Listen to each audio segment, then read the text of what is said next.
Stoy, akin yung bag mo. Ibigay mo yan sa akin kung ayaw mo masaktan. Paano mo naman masasaktan? Wala kang baril or kutsilyo man lang. So sa tingin mo talaga hindi kita kayang saktan? O sige, paano? Di ba may mga pangarap ka sa buhay? Ha? Di ba may mga goals ka? Pero bakit parang wala kang ginagawa para maabot mo itong lahat? Mag-isa ka pa naglalakad. Single ka ba? Oo. Ilang failed relationships na ba ang meron ka? Sabihin mo sa akin, ilan? 4. Sa 4 na yun, puro ikaw yung tama? Lagi mong hinahanap yung tamang tao pero naisip mo man lang ba na baka ikaw yung maling tao? Naisip mo ba yun? Na baka ikaw yung hindi ready? Hindi mo pa naaalagaan yung sarili mo, ang oily mo. Tinan mo yung mukha mo. Ang lapot, ang lagkit. Tsaka hindi ka pa natutulog ng tama. Kita mo yung eye bags mo. Pati dark circles ka na, hindi ka natutulog ng tama. Alagaan mo yung sarili mo. Tama na! Tulog Tamo, ibibigay mo rin pala. Sakit mo naman magsalita! Edi kung kanina mo binigay, edi sana hindi ka nasaktan. Kung sinaksak kita, edi nagkalat pa ako dito. At least hassle-free yung technique. Okay ka lang? Dumating na kasi yung mga bills natin na. Tapos ano yung sabi? As usual, negative. Wala tayong kailangan bayaran. Ha?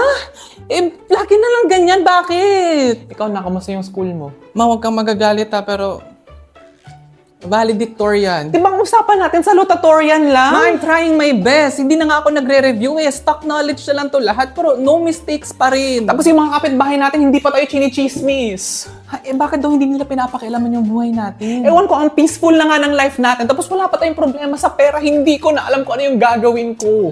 Hayaan mo one of these days magkakaroon din tayo ng problema sa... Hi. Jungkook, not now. I'll call you later, okay? Si Jungkook na naman na. Ewan ko hindi ko na nga alam kung paano sabihin sa kanya na hindi na ako masaya eh. Huwag ka na ma-stress, nak. Eto. Mag-bingo cookie sandwich ka muna! Ay nako, isa pa tong bingo, masyadong pabibo. May satisfying burst of flavor na nga, 3 choices pa yung ginawa para sa atin. Ay, naku, correct. Hindi dululo ang sarap ng bingo. Pwede kang mag-vanilla cookie, double chocolate, or choco orange twist. Naku, huwag mo sabihin madami pa tayong stock ng bingo dito sa bahay ha. Ay, naku, nak, marami pa dyan. Ano ba? Sobrang daming blessings na talaga sa buhay natin. Anong Wow. Sana all. Hi guys, ngayon ko lang natutunan na pwede pala itong gawin sa 3-in-1. Ito, 3-in-1 ng kape galing Vietnam. Binigay sa akin ng friend ko na nag-SEA Games. Hot water. Like ganyan lang. Ganon lang. Tapos syempre meron din akong dito, almond milk. So binubuhos ko lang siya dito. Siguro mga half lang. Nilagyan ko siya ng ice kasi iced coffee yung gagawin natin. Kung wala siyang ice, cold coffee lang yun. Mag-isip kayo. Yung ginawa natin kanina na sabi ko i-set aside, tapos ilalagay lang natin siya dito. And coffee connoisseur, ha? Medyo malamig dito ngayon sa Davao pero wala akong pakialam, mag-ice coffee ako. Gusto ko pag namatay ako, ice coffee yung ibibigay sa inyo. Yung kahit kaluluwan na lang ako, mayabang pa rin ako. At saka sa mga magsasabi dyan Davao Konyo, matagal na naming alam yan na yung 3-in-1 pwede mong ganunin tapos ihalo mo sa gatas or sa tubig. Well, pasensya na ako, ngayon ko lang alam. Bakla ako. So, ang focus ko lang my whole life is how to survive this homophobic world. Pasensya na ako, may mga basic life skills akong hindi natutunan. Pasensya na. Bakla ako. Pwede mo nang basahin ang iyong wedding vow. Thank you, Father. My beloved, as we stand upon the precipice of matrimony, I am enraptured by the ineffable profundity of our union, wherein two souls converge to weave a tapestry of shared dreams and aspirations. I shall stand as your steadfast companion Lord, kahit wedding vows, chinat GPT. with unwavering fortitude and resilience. Ha?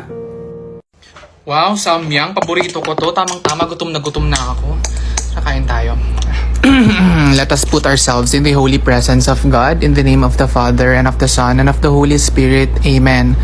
Bless us, O Lord, and this thy gifts, which we are about to receive from thy bounty through Christ our Lord. Amen.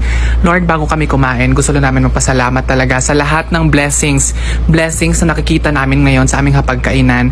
Lord, ang dami-daming taong walang kinakain, Lord. Pero hindi nyo kami pinapabayaan. Sana maging source ito na aming nutrition and strength para mas maging mabuting tao sa aming kapwa, Lord. Lord, gusto rin namin mag-thank you as a family sa lahat ng biyayang binigay mo sa pamilya namin. At dahil sobrang thankful kami, iisa-isahin namin ang blessings namin starting from last week. Kaya mo magbenta ng taho? Magbenta po. Sige, paano? Taho! Paano pag malaki yung village? Taho! Paano pag si Shasha Padilla yung bibili? Taho! Paano pag si Regine yung bibili? Ay, in fairness. Si Nora Honor. Taho! O, paano pag Jacqueline Jose? Taho. Paano pag na-expand ako ng business? Taho! Piyamani popcorn! Oh. Paano pag may nakita kang aso? Tahol! Pagkabayo? Tahors! O, paano pag may nagdadasal kasi alas 3 ng hapon ka nagbenta? Paano yon? Taho! Holy God, Holy Mighty One, Holy Immortal One, have mercy on us in the whole world. Amen. Oh, may lumabas! May bibili! May bibili! Taho? Hindi na lang daw pala. Taka.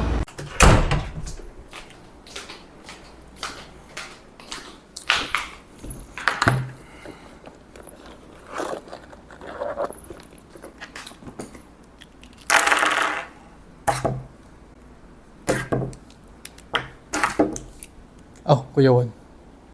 Guys, malapit na yung launching ng iPhone 15. Wala pa tayong naiisip na bagong features. May mga ideas Last pa kayo? na to ha, kasi kanina pa ako nagsasuggest eh. What if dalawang camera sa front cam para mas malinaw yung selfies? Not sure. Parang hindi yan eh. Any more suggestions? What if bagong iPhone color? Like orange? Ang ganda! Ang ganda! Tapos ano, iurong natin yung camera konti to the left. Ang ganda! Yan na, yan yung bagong feature ng iPhone. Wait, sorry. Alam kong bago ako dito sa team, no? Pero nagtataka lang ako na ang gaganda ng suggestions ko. Pero yung mga pinipili ninyo is yung mga medyo pangit. Gano'n ba tayo kadalas maglabas ng bagong iPhone? Once a year. Oh, once a year, di ba? Kung nagpabibo tayo ngayong taon ha, tapos inilagay natin lahat ng magagandang features sa isang iPhone, sa tingin mo may maiisip pa tayo next year? Ha? Sagot! Ang akin lang naman kasi... Sa tingin mo ba talaga na pag ginalingan natin this year, kakailanganin pa nila tayo next year? Ha? Dito sa Apple, bawal yung pabibo para may trabaho pa rin tayo next year. Gets mo na ba? Sige, gets ko na. Oh, Gets ko na. may suggestion ka ba? Yung hindi tayo mawawala ng trabaho ha, mag-isip ka. Alam ko na! Ladies and gentlemen, I present to you ang bagong iPhone logo.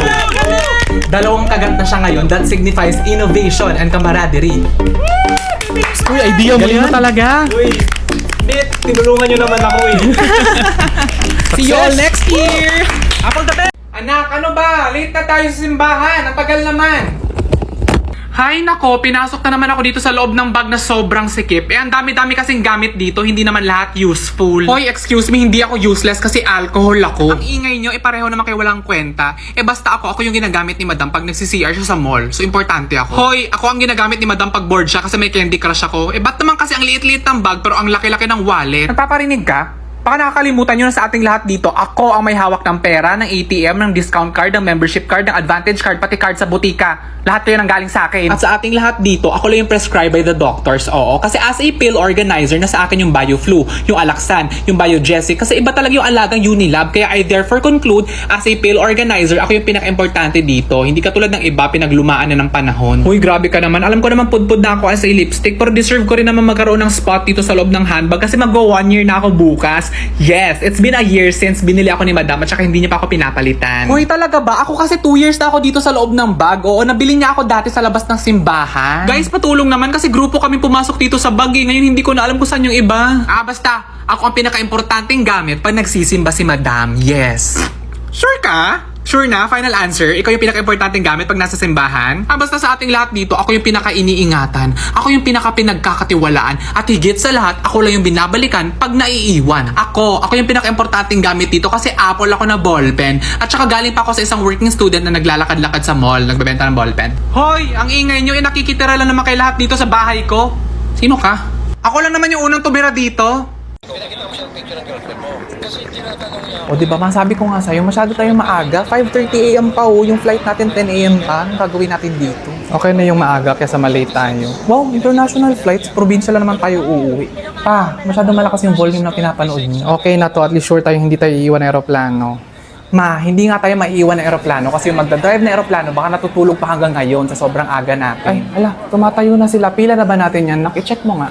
Hindi atin yan, ma. Hindi, i-check mo lang kasi tumatayo na sila. Hindi nga atin yan. Hindi pa nga ina-announce yung gate number natin. I-check mo lang naman.